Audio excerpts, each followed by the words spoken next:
You might have heard of the SuperSega FPGA unit. This is an all-in-one device that supports all of Sega's consoles, even their original cartridges and discs. But many people are convinced this is nothing more than a scam. Is it really, or could this be a legitimate project that will come out? Let's take a look.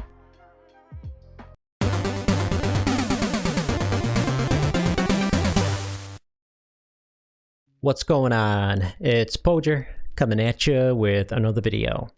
Alright, so if you've seen a couple of my videos and you like what I do, hit the subscribe button right there. And check out our Discord server, discord.podrez.net.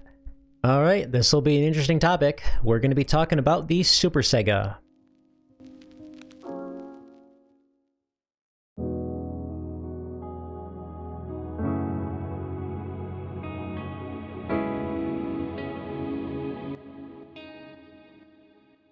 So what exactly is FPGA? It's hardware that can be reconfigured for a specific use. It's able to emulate many particular tasks. While FPGA has been around since the 80s, it's only recently been used for retro gaming. A majority of emulators will emulate on the software end. While many of these have come a long way, FPGA units emulate on the hardware end, which means you're getting a similar experience to original hardware. One of the first pieces of hardware to utilize FPGA technology was the analog consoles. These are units that take cartridges. These are nice for people that want to enjoy FPGA technology but still use their original cartridges. My favorite FPGA console by far is the Mister. This is an all-in-one unit that can play multiple consoles, not just one. You put ROMs on a micro SD card and can play them on the Mister. The console is expensive, around $400, but I think it's worth it since you're getting near perfect emulation on almost every retro game console. Most of the gameplay footage I record for videos comes from the Mister. They also have clone FPGA consoles that drop the price even more. While FPGA technology has come a long way, there's some issues with it. FPGA boards are very expensive, which is why many companies still don't use it.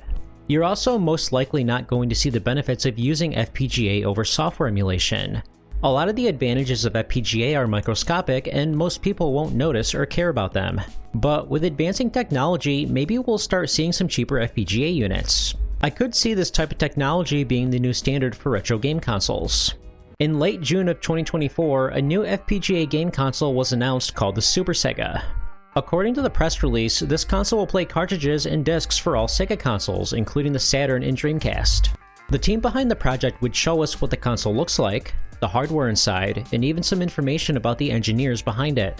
This console will use UltraScale Plus FPGA hardware, which is more powerful than what the Mister has. This announcement came with some excitement, but also some skepticism. How can this unit support every console, especially the Dreamcast? Not even the Mister has that. It seems a little too good to be true that this device is going to accept cartridges and discs for every Sega console. We do see a render of what the console will look like, and they did show us what looks to be hardware, but that's not enough to get a pass. Some people were quick to point out that this is most likely a scam, and some even compared this to the Coleco Chameleon. For those who don't know, the Chameleon was an upcoming console that was crowdfunded on Indiegogo. The team behind the project claimed that progress was being made, but people were suspicious that it was all just talk. After overwhelming pressure, a prototype of the Chameleon was revealed, except that it was completely fake. Could the SuperSega also be a complete scam? If the console is real, this could potentially be the best way to play Sega games outside of real hardware. You literally have every Sega console all in one unit. That's a great deal on paper if everything works properly. The name SuperSega is interesting because obviously they don't have the rights to use the company's name. But Sega has always been lenient in the past, so I wouldn't be surprised if they don't care and possibly even license the product. Some people commented on how ugly the console looks. I actually don't think it looks too bad. It reminds me of a Master System. There's not much they could have done with 3 cartridge ports and 1 disk drive. In July, the team at SuperSega would show us the interface and a few games running on it. The main menu looks very bare bones, but I'm sure it's still a work in progress. In this video, we see a game running on the Saturn, the Master System, the Genesis, and the Dreamcast. The games do appear to be running well, but there's not enough information here. We never see the actual hardware on screen at any point. For all we know, these games might be running on a PC. We're getting warmer, but I do want to see some actual hardware that's running these games. Sure enough, the team at SuperSega would deliver.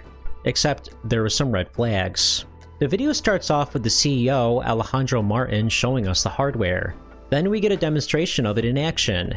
He tests out the SG-1000, Master System, Genesis, and Dreamcast.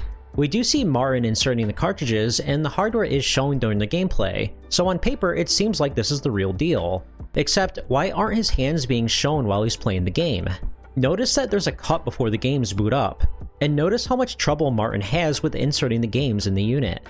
Because of these red flags, there's a bunch of unanswered questions. We still don't know how long it takes for games to boot up since there's a cut in between. The controller inputs might have a lot of latency since we don't see Martin actually playing the games. In fact, we don't even know if these games are running on the SuperSega itself. For all we know, these games might have been recorded from a PC. The presentation was definitely not the best. The actual video quality looks grainy and there's a lot of dead air during the presentation. This definitely could have been edited better. If you want to sell people on the product, this is not the way to do it. The team at SuperSega would release a follow-up video after many complaints about the previous one. This one doesn't have any cuts, and we do see some actual controller inputs this time, but the presentation is very poor, even worse than the last video. This looks like someone filmed with their phone. Some people commented on the board looking funny. It does look empty with very few chips at all. The heatsink is also giant and you can't see what's behind it. But I'm not an expert in this field, so I don't know. Video game Estoterica made an excellent video analyzing the hardware though, so I'll link it in the description. In November of 2024, the SuperSega team would release an even weirder video. For some reason, the first 4 minutes of the video show Martin parking his Lamborghini. Why is this necessary for us to see? It seems like it's his first time driving this car because he's very careful and he takes a long time to park. Once we finally get to the second half of the video, the demonstration has the same issues as the last one. The camera is very shaky and the production quality is poor. He does show us the cords and where they're going, and there is a 3D printed case on this unit now, but it's still uncertain if the games are actually running on the SuperSega or somewhere else. Because the camera is so close up, there's a lot of room for manipulation. As much as I disliked the first video, at least the camera was in a fixed position. If they made a video like this one but without cuts, there would be more credibility. Shortly after this video, Martin would participate in an interview with a Spanish TV show. I did want to thank the website Time Extension for preserving this. When asked why his project doesn't look good, he said, quote, "We are not rich people, we are just enthusiasts, developers, and so on," unquote. People thought this line was funny because of the Lamborghini. When asked why he doesn't send any prototypes for people to test out, he said, quote, "If we send some unit, it may be damaged, loosened, etc. and can be taken by another company like Analog, etc. and they can reverse and copy the cores and design." Yeah, I don't think he needs to worry about Analog stealing the hardware. The last question I wanted to cover is why the editing and production quality of his videos has been so poor. The only response Martin says is not enough resources. I do think it's worth paying for higher quality videos. It's all about selling your consoles, and these poor videos that were filmed in one take are not going to do it. In a last-ditch effort to try to win people over, the team at SuperSega would send the product to 2 people to test it out. Doing something like this is a more convincing way to prove the console is authentic, except that we don't know either of these people. For all we know, they could be friends of Martin or working for him. We see the box to the console for the first time, which is cool. Unfortunately, the video doesn't give us enough information. Some games have no audio whatsoever while others did, which implies there's still some bugs. And once again, there's no proof that the games are running on the SuperSega or just a PC that's off-screen. I think this video would have been more effective if the product was sent to unbiased YouTubers, maybe someone like Metal Jesus Rocks or John Hancock. So to recap, this project started off promising, but the first demonstration left people with more questions than answers.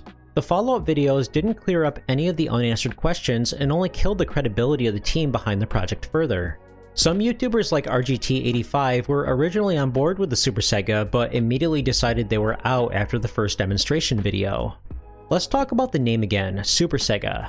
Early in the project, Martin stated he was planning on working out a deal with Sega and possibly get this project officially licensed. This is not completely far-fetched. Sega has always been a lenient company who has approved even some of the worst consoles, like the AtGames units. I could totally see them officially licensing this despite the red flags. In a surprising move, that didn't happen. Sega requested their name to be removed from the logo and for the project to be discontinued. I'm actually really proud of Sega for seeing this project for what it really is. Martin initially claimed that they may consider a name change, but will otherwise continue the project. They would eventually change the name to Super SPGA, which would hopefully get Sega off their back, but it wasn't enough. Sega was still not okay with it because the name was similar enough. On the official website, they were transparent with their name change and their current issues with Sega. A few weeks later, after feeling the pressure from the situation, Martin announced that he would discontinue the project and refund everybody who pre-ordered it. He even stated that he would sell his Lamborghini to cover the losses. However, he still insisted that this project was never a scam and it totally would have happened had Sega not gotten involved. There's one last part of the story that has not been confirmed yet. According to Martin, Sega contacted them again, this time allowing the project to happen and apologizing for the miscommunication before. This is only from Martin's word though. Time Extension reached out to Sega about this, but they haven't confirmed or denied. Given Martin's questionable track record before this, we still don't know if Sega really did change their minds or not. The SuperSega, or Super SPGA, may possibly return after all. So here's the big question, is the SuperSega really a scam? We do see some hardware in some of the videos, and we do see games being played with the hardware on screen. This very well could be an actual working project that was simply obscured by terrible video editing and poor marketing skills. I think that's extremely unlikely though. They're definitely hiding something. The best case scenario is that the SuperSega is real but very buggy and the CEO is trying to hide it rather than be upfront about it.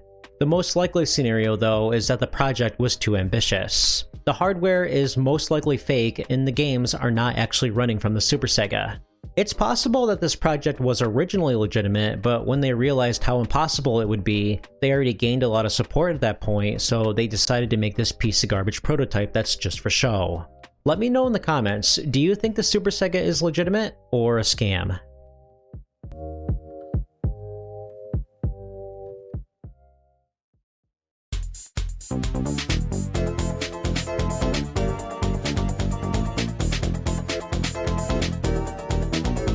Hey, I just wanted to thank you so much for watching this video. If you made it this far, hit that like button. If you enjoy this type of content, hit the subscribe button for more content. Both of these things really help the channel grow. If you have anything to share, feel free to leave a comment. I read every single comment on this channel, and I'm pretty good at replying back. Anyway, have a good one.